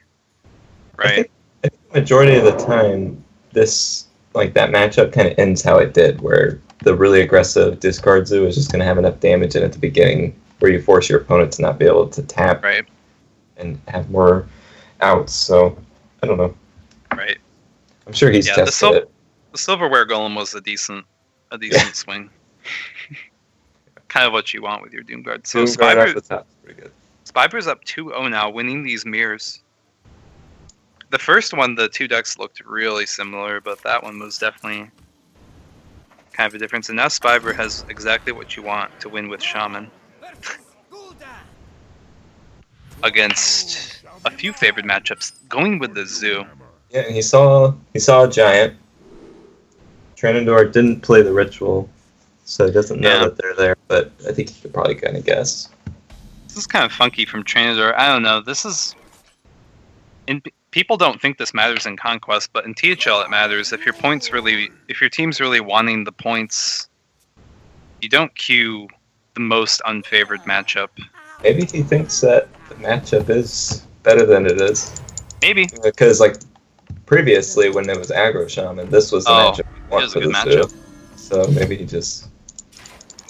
Yeah, but there's one card right here, Spirit Claws. It's turned it upside down its head. Draw any combination of this or Maelstrom Portal and it becomes so difficult. The rest of the shaman hand is pretty clunky. Oh, this zoo hand's pretty clunky too, so... Yeah, very clunky. Clunky starts for both of these guys. But it's fine. Spyber can afford to drop behind a few turns here due to the Lightning Storm, and if you can roll into Spell Power, then that's fine. Definitely have to trade with this. Yeah. You don't want to use the weapon, though. You just kind of keep the charges. No. For things later. Definitely not. I mean, things can definitely go hairy for you if you don't, so. Argent Horse Rider, okay. Very different kind of zoo. So 1 and 3 to roll Spell Power Totem here would be just huge, but nah. I'm almost wondering if it's worth just playing this Flame Tongue Totem and guaranteeing that you can soften up the Councilman for the Azure Drake next turn with the claws. Yeah. Because, like your Flame Tongue Totem would have definitely been dead to the Councilman, but yeah, Spyber might be forced into more of an awkward situation now. Yeah, like that Storm's just not relevant even. Yeah, I think that Flame Tongue was really, like, with such a clunky hand, that might have just been the best it was ever going to be. Might even have to hex that thing now. Even though he knows giants are there. Yeah. Well, the good thing is, if you clear it down, then the giants aren't. I did not know it was possible to roll 3 totems and not get spell damage. Yeah, it must be a bug. First. Looks like he's just gonna soften up the shield and was thinking about hexing. Tranador says that was a mistake. I don't know what that is. Be more specific, Gul'dan. Good old Leper Gnome. Would think you just go with the Imp. Saw the one Soulfire in Tranador's thing earlier. Leper Gnome. This game's not nearly that close to being over. I don't know why you. I guess because he's not running discard mechanics, he just thinks the Imp, the 1/3 is just not good. 1/3 is broken. Okay, so could just Hex Storm clear. Seems pretty good. He's gonna try. Totem is a risk for the spell power. So he's gonna keep the Storm. Okay. Yeah, I mean, I guess Spyber might be. Try to wait even like one more turn so he can Drake and Storm. Yeah, I don't know. That's just gonna be too much damage by that point. Maybe he doesn't want to Storm, knowing that those rituals could happen. But the thing is, you never really would want to Storm those anyway, right? You'd much rather be Maelstrom portaling those. And wow, all the damage is going to get through. The AoE was played around perfectly. Now it has to come down to Hex, but you're even dead if you do that. Yep. Wow. It's just- There's there. I don't. there's just no way, right? You'd have to like hex that sea giant and then get a taunt totem, and then imagine a world where 2 minions don't get played by the zoo next turn. Yeah. Actually, I don't think it's not physically possible with the deck, right? Unless like It'd be Argus rough. and yeah, I don't know. I Yep. don't Okay. know anything. So that one doesn't go so well. I definitely. Look, There were I a guess few opportunities to do a little. matchup so that's one like on the you board thought for it would, I guess. No. It's fine. Shaman lost report bug. Please report bug. So that gives Tranador some freedom to queue up maybe this mysterious mage that we know nothing about. If it gets Phrase Mage since he left. He did Warlock ban and the stuff. warrior. Yeah. He did ban the warrior. So I guess that might be the case. I'm not sure though. If that was the case, it should have been queued up last game, but I don't know. I think if this was his game plan, was to leave Shaman open and try to soft target it at least, then you would want to bring Warrior, wouldn't you? Mm-hmm. Warrior's one of the classes with the better matchups against it, but well. I guess he thinks the Hunter has a better chance than the Mage does to beat the Shaman. Yeah, I mean, I think these hunters can do okay against it, especially that juggler. I don't know if we saw the Unleash ever in the first game, but that can be a huge deal. We saw Snake Trap at the end, I think, didn't we? Mm-hmm. That was Lost Cardio, so he's running that combo. We did. So Secret Keeper, Juggler. I don't even know if I don't think Juggler's worth keeping as a potential 2-drop. You'd much rather have a Secret or Quick Shot, probably. Mm-hmm. Yeah, I think I would throw the Juggler and the Tracking back. It's gonna give it some thought. Yep. We're getting. This guy has a golden Blood Means Thalmos. I'm jealous. Oh man, so Cool. expensive. Yeah, We're so lucky. at this point, Tranador is looking to bring it back. Could be a win per Energy, which would be a bit of a morale booster here at the end of the season. So we'll see here, though. I haven't seen Spiver too much, though. The 1600 gods that they've been called have been doing a lot of work. And 3 seed's a big part of any team. Wow, that both hands just changed so much for Yep. the better. And double They're boil. both insane. Yeah, I kind of like going with the Trog here. To coin out the Totem Golem would be so much potential to fall behind. Yeah, especially if they have like Freezing Trap. So good old Leroy shows up again. Wonder if he'll be useful this time around. Probably not. If Tranador could pick up any secret, it'd be so good. Huh. Hmm. He really doesn't want to play in the Freezing Trap, I guess. I don't know why Yeah. else he wouldn't play the Golem, but And it's kind of weird because I feel like if there was a trap, it would have been I'll never tell. might have been played. on the Trog? Maybe at least to bluff it. Yeah. I'm not sure. This Knife Juggler and Secret Keeper, they're fine for now, but with the coin next turn, that Thalnos Maelstrom. Oof. Wonder if Tranador is going to think about that and trade a little bit here. The hand is very weird. Yeah. Very, very weird. Well, now it looks like it's just going to be that Horse Rider. It just... These hunter builds, they strike me as kind of funny. Like with these Leroys. I just don't know how often This has Infested Wolf. they do I anything. don't think This is Infested kind of a Wolf would weird- be a card you'd want to fit into this kind of deck. This is kind of a weird hybrid Yeah. build. So this Infested Wolf can get cleaned up here with Flame Tongue Totem. But Azure Drake's pretty tempting as well. Not sure how important it is at this point to be taking out that wolf. Yeah, he didn't see Houndmasters in the first game, so. Mm-hmm. But with two portals in hand, it's kind of nice to get one going.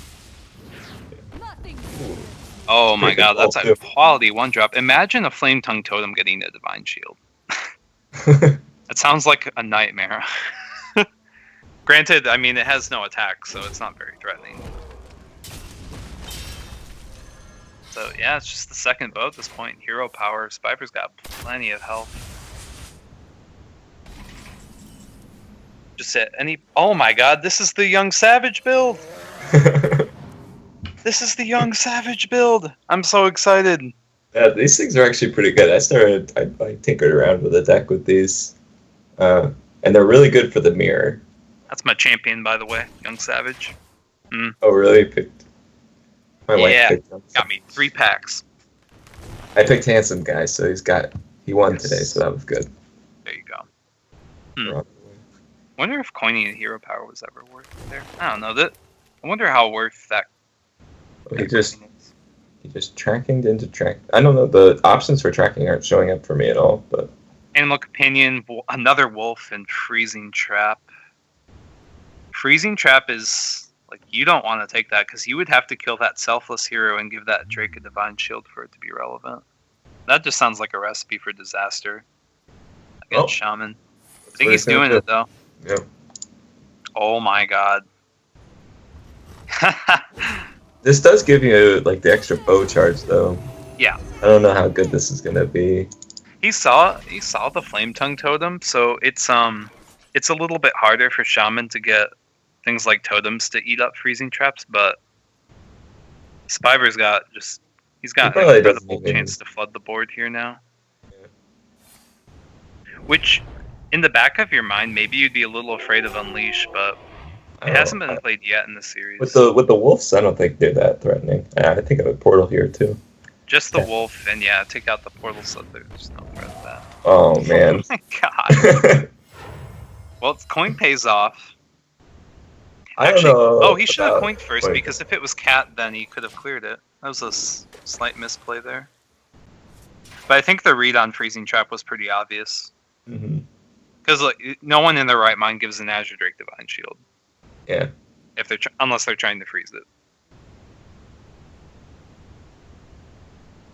I don't even know what to say. I don't know how you win this game. Like you have this freezing trap that's pretty obvious to your opponent at this point, because Cat was tested for, Snipe was tested for. This is just like something's gonna get frozen, and then that Dust Devil's gonna start smacking you, and that's a bad time. And again, the loneliest Leroy is standing by.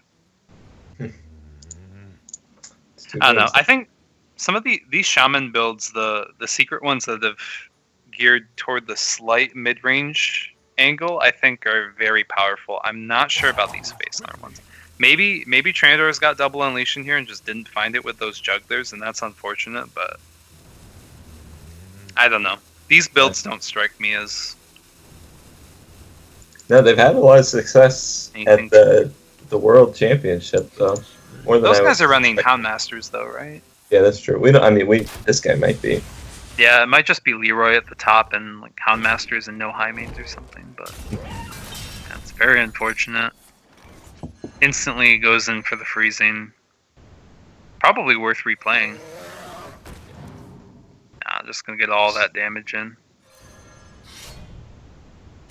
Oh my god, this Dust Devil. It's a pretty good roll. There are some really good one drops to get, but one that gets you 6 damage is just great. Yeah.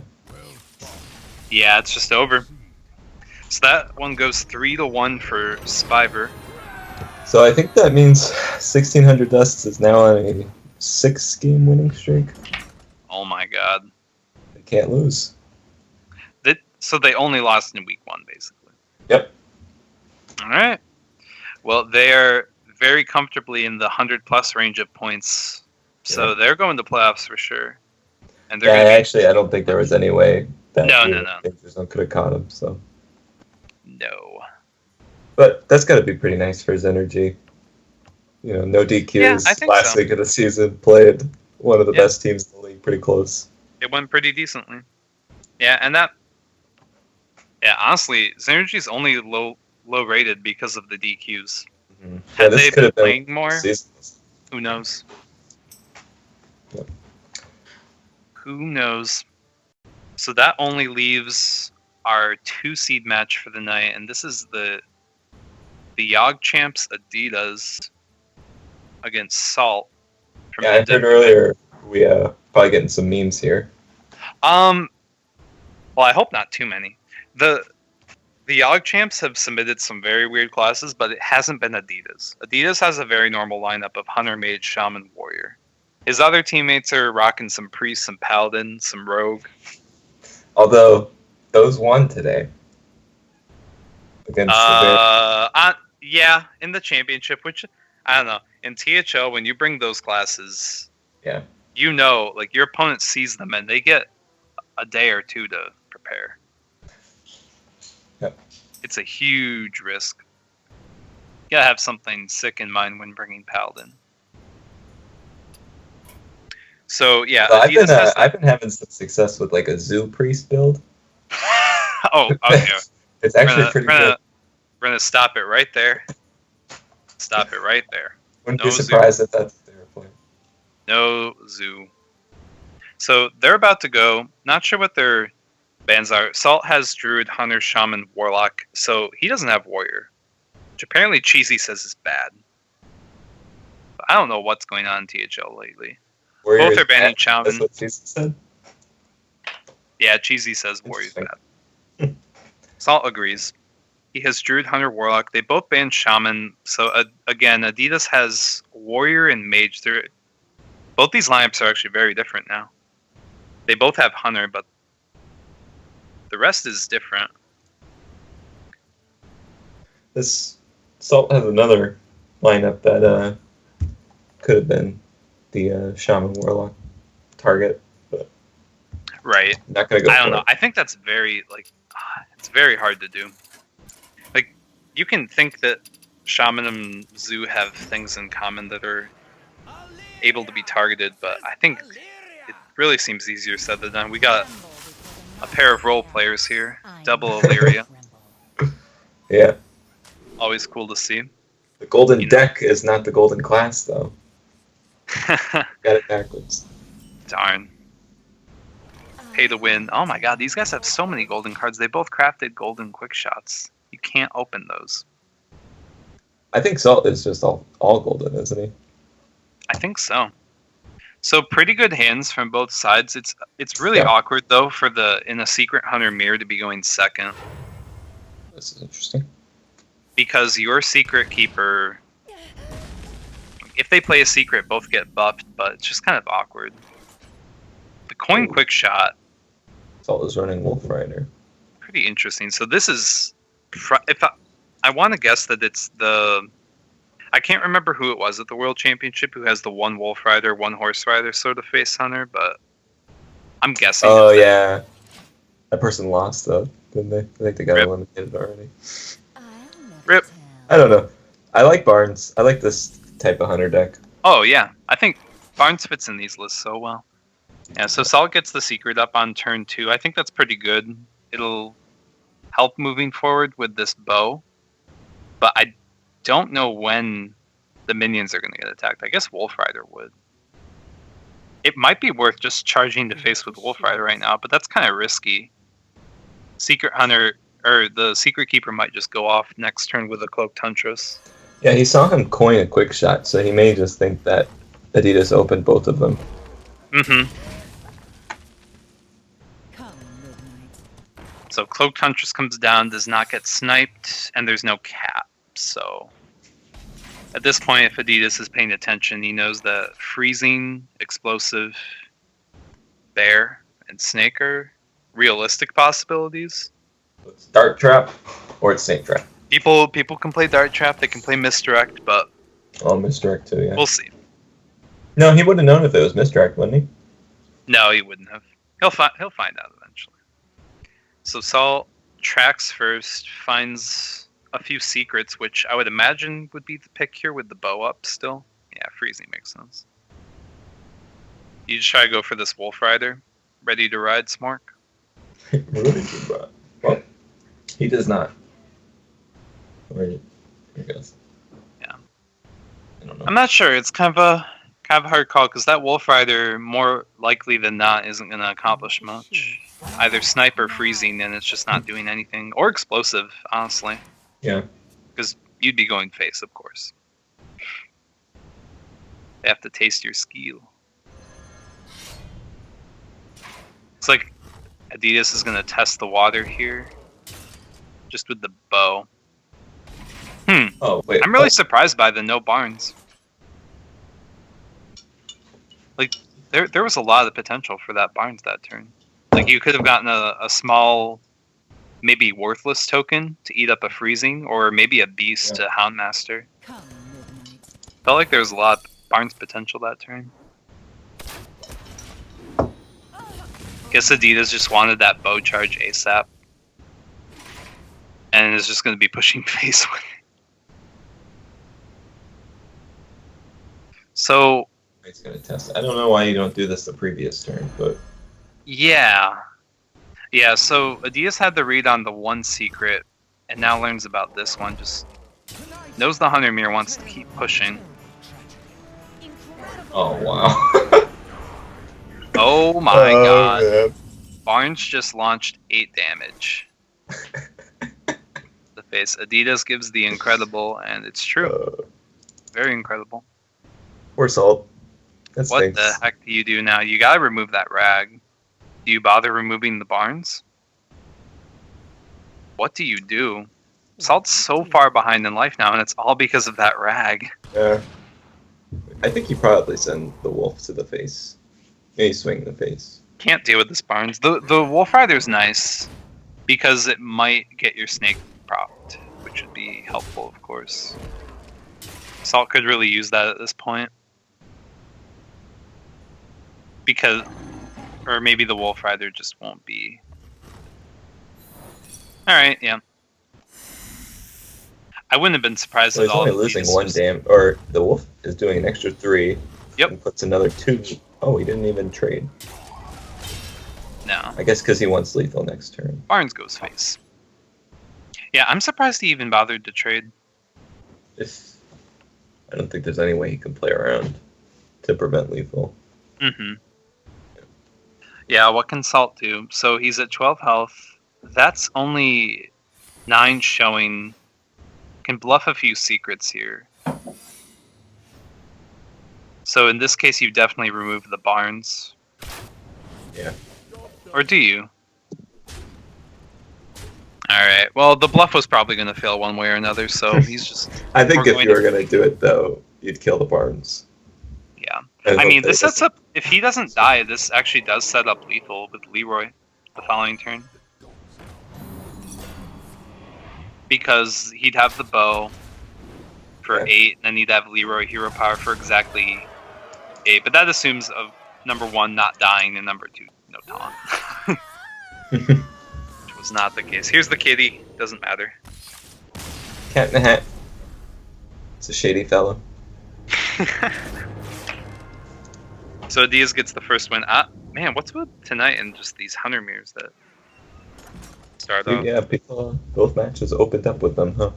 So far, the winner of the Hunter Mirror has won the series previous ones. But we'll see. Adidas has Mage and Warrior at this point, which... Yeah, it's pretty big, though, because now Adidas doesn't have to play Hunter into the Warlock. Yeah. And instead gets to play Mage and Warrior into the Warlock. Yeah. Yeah, at this point, Adidas has Mage, has Warrior. Kind of weird for Salt. I wonder when Salt's going to sneak his Warlock in. Do you continue to queue up this Hunter? It'd be good against the Warrior, or would it? I feel like these Very face-oriented aggressive deck, ones can just fall flat. You don't have high main, it's kind of like you've lost your best tool. It's definitely doable. It's just there's a short window, really. Oh my god! Holy one drops! Holy That's a battle rage. squires into ghoul! What the? Patron? What's this patron warrior? If it has like armor smiths and stuff, it also. Oh can my god! probably do Adidas pretty is he's all set. well. Yep. Do you do that? Do you hit that divine shield? I'm unconvinced. Well, with the second axe in your pocket. Cause Okay. I don't know. I think not only is it low value, but you've given free information to your opponent. And I'm surprised Salt went with this because Adidas went. I can't believe an axe took out shields. I don't know. I wonder, because like removing the shield, it just is totally obvious that a whirlwind effect is to follow it. Yeah. But Salt went in, right into it. It's weird. This definitely This looks like patron. Yeah. That's pretty cool, actually.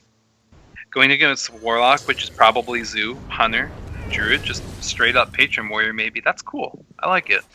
You like playing the ghoul there instead of just the Bloodhoof? Oh, the Ghoul? Nah, Bloodhoof every day. I don't see why not Bloodhoof. It was I just feel like you want to save that ghoul for your cool effects later in the game.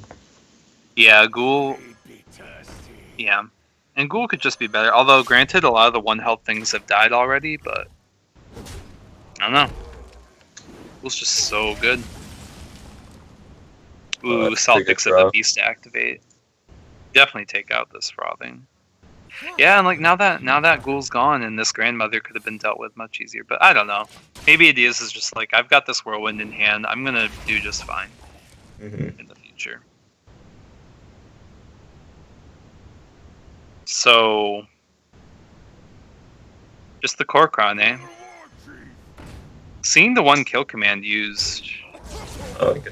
Sets up a pretty good battle. Oh yeah, that's good. Yeah, because the battle rage. I mean, I guess it was gonna happen one way or another at some point, but that may The not armor have smith. involved something that Adidas really liked, like whirlwinding your own Bloodhoof. Yeah, Armor Smith. Man, I missed that card. It got even worse now with the abusive nerf. Poor Armor Smith. It's not a good day for Salt, though. He's gone through 2 War Axes and 2 Ravaging Ghouls. He can kill this Kor'kron, but really, like, what's the Secret Keeper going to accomplish, and what is Unleash going to do? It's just bad outlook right now. So you bought Patron for this Yes, lineup. That's actually pretty interesting. I wonder how this would fare against Druid. People I think forgot with, about Patron. I would imagine it's good. Yeah. Outside of Like, a huge Druid doesn't really power have good swipe. ways to deal with things like Bloodhoof Brave and Patrons themselves. it would have to be huge. Yeah, so now the Bloodhoof, it was held back for a long time, but it's going to pay off big now because you're protecting the Acolyte. Acolyte's going to get off huge draws. That's awkward. Well, you probably take the kill command. Can you unleash kill command this turn? I can't see his mana, but I think you can. Yes, you can. Yeah, unleash kill command because you gotta get through that taunt eventually. Snake Trap's just not going to work out for you. It's not even a good bluff at this point. Yeah. Yeah, it gets the kill command. Ugh. You still can't do anything about the Acolyte, but you can give No. him the big Tauren. No, you can't. This Acolyte's going to be a pain, but there's nothing you can do. Whoa! Save the beast. Why? Why Secret Keeper? Didn't have to die Barongeddon. What the? Is this even Patron Warrior anymore? This is great. I think Oh, you definitely play Armor Smith. Come on. Come on. No, because I think he wants to whirlwind. Oh, never mind. I thought he was Nope. going to whirlwind. If and he then was get going to it. Whirlwind, then you should never have traded. No, you missed out. At this point, I would just hold Maybe he hold back. thought he may Just have hold back thought the like he Armor was going to Smith and find a shame. patron or something. Like maybe there was something like he wanted to save the mana for originally. But he couldn't. Yeah. It could be true. It could be true. Probably also wanted to guarantee free draws, but then you'd also be playing that Armor Smith. Yeah. He's in a very good spot at this point. All I have bad news. Alt's not giving up. He's definitely not playing that freezing trap because it would be bad. Yeah. So just gonna be Korkron here. No real reason to use these Ickers or anything. Not like he's in desperate need of armor or draws. What the heck's that Baron Geddon doing in there though? Snipe is just unhelpful. Saul could really use a quick shot. Look at that poor coin. Yeah, it's been pretty useless. Wanting to be useful. Unless he's running Yogg. I hope. I mean, Snipe, he's running Yogg. Snipe should be good in this matchup. Just imagine sniping a Patron. Or Frothing Berserker. Oh god. You don't, Finley. Right? You're pretty happy with your hero power. Yeah, against the Hunter. You definitely want to just keep the armor coming. And now, is there any case to using Blood Dickers to try and speed up the clock, or are you just happy? I think he's just happy. Because that would have fallen risk to activating a cat trick, but would that have been so bad? Also played around this Unleashed pretty well. Mm-hmm. That's true. Now he gets the Freezium, because I guess that Acolyte's getting taken out. Finally. And poor Saul, he's probably feeling some sort of comfort knowing that the 2 ghouls and 1 whirlwind was used, but nope. Oh, here's Grom. So that's guaranteed lethal, right? Yeah. Like 100%. He's gonna get sniped and then enraged, and then it's just over. I'd be pretty enraged if I got sniped. Myself. Yeah, so eats the freezing, and now it's just gonna be Grom. And he's gonna get sniped, and he's gonna Golden Grom. Oh, look at Adidas thinking that he had to activate his Grom. Oh, he still did. Yeah, you know, much like the he shows Salt that he had it. Wow, so this is not going well for Salt tonight. This Hunter is just not getting the job done. So he has to reverse sweep the mage. I don't know how he could have expected a warrior like that, though. That was just worst case scenario. It drew really well, though. Double axe, double ghoul. I think both whirlwinds. Even a control warrior that drew that would be just in the driver's seat, you know? Mm-hmm. Like, yeah. What's a Hunter to do? Oh my god, Adidas is the biggest role player. He didn't have Magni, though. That's so true. It just looks like Tempo Mage with the Arcane Explosion. Makes sense as tech. Good versus Hunter, good versus Zoo. Mm-hmm. Looks like Salt's leaning on the Zoo here to save the day.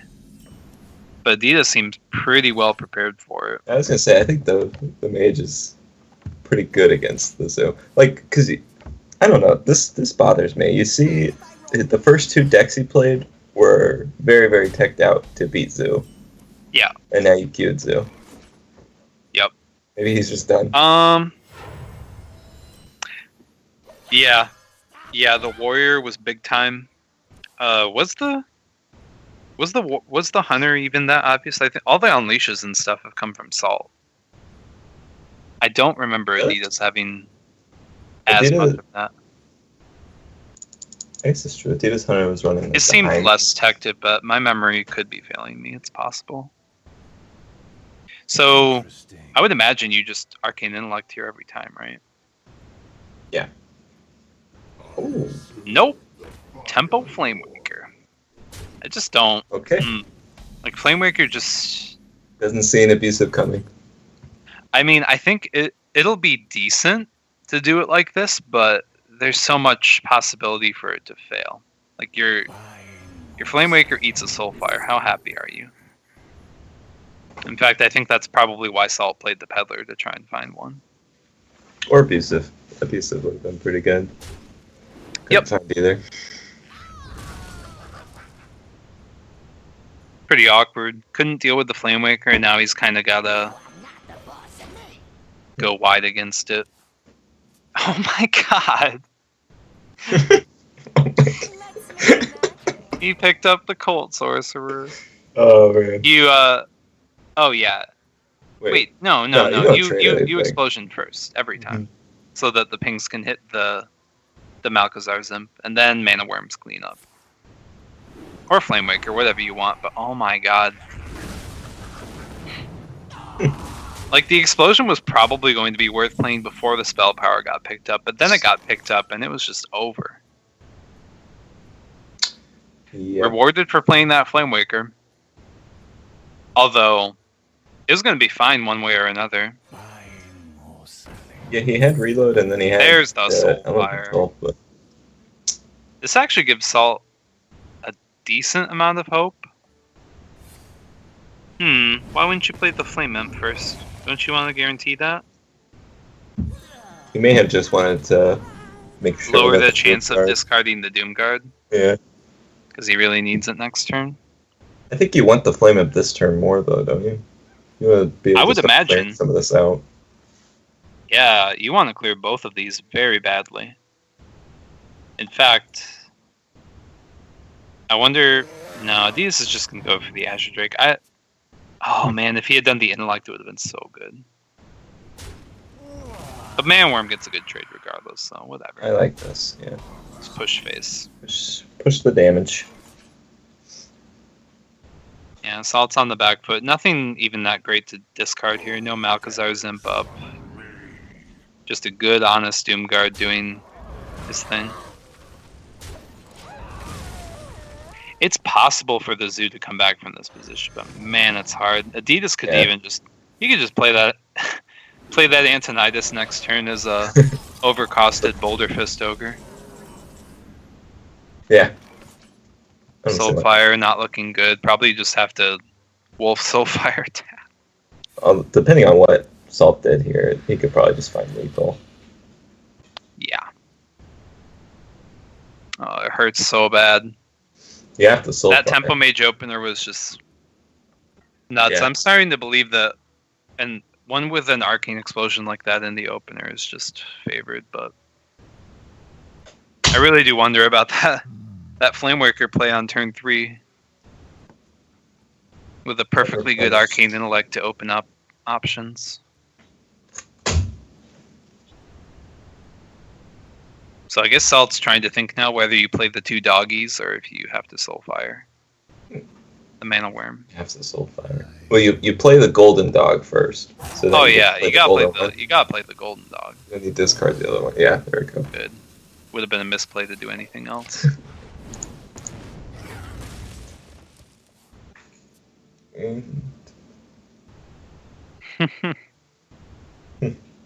What could Barnes find? Probably Ragnaros. He could do it again.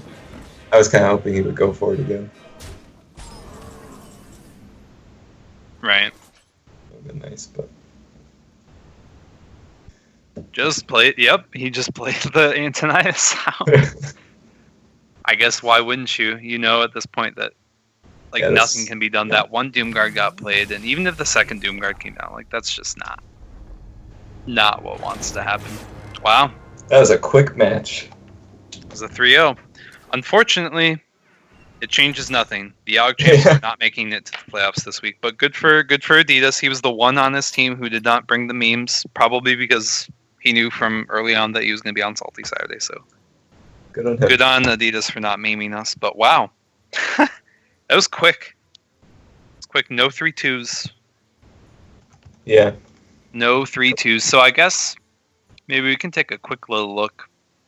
So from tonight, we had pretty good showing this week from Xynergy, but against Team 1600 Dust, we saw some of that.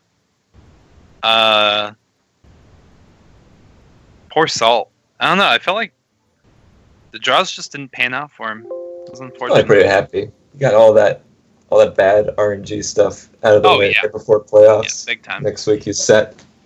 Yeah, so it looks like NWA is guaranteed to go to the playoffs. Tempora Legends is. I'm still spectating Salt. He went right to ladder. Bye-bye, Salt. 1600 Dust is going to playoffs. Team Avatar seems likely to go, but it's still up in the air. Team Rank 5, we're going to playoffs. Congrats. Defias Brotherhood and... Oh, thank you. Defias and Noobs, they've got one match to decide it all, which is going to get streamed at some point tomorrow. Is someone producing that, or because I know I at saw worst, Nade will, and there won't be casters, but we'll see. And then Blue's all over the place. I'm going to be watching Blue. I don't know what's happening there. Yeah, the Generals are at 93, Aeon's at 90, and Netherstorm's at 92. Golden Wisp is at 84. So I'm not sure what's happening over there. Yeah, all of these matches that the Generals are down 0-3 with one match played. Oh, nope, never mind. Poker won the match against Top Hat Demon. I think that just happened. Did just happen. Wait, Poker was playing on ladder earlier. Anyway, actually, they both submitted that they both 3-1'd. That's impossible. It is. These two things cannot exist in the same universe. Jedi says Poker lost. That's Bible thumb for the Generals. Anyway, yep. So that's where we are here in the end of the regular season, and then it's going to be playoffs because I don't think we're taking time off for BlizzCon, but we'll see. Yeah. So yeah, thank you for joining me. Yeah, it was fun. And watching your captain and friends. Yep. Every time. So every time he plays on stream, he wins. I don't think I've ever actually watched him on Saturday lose. Yeah, You guys should just keep inviting him. All right, we'll keep inviting Lemur. Well, we'll see. We'll have some playoff matches to feature in the future. But until then, in fact, yeah, I don't know. It's going to be really interesting. I'm pretty excited for the playoffs. I'm pretty excited to see who from blue, who from green, and who from orange now is all going to get in. Because only 3 spots are guaranteed. No, 4. 1600 gods. Anyway, that's it.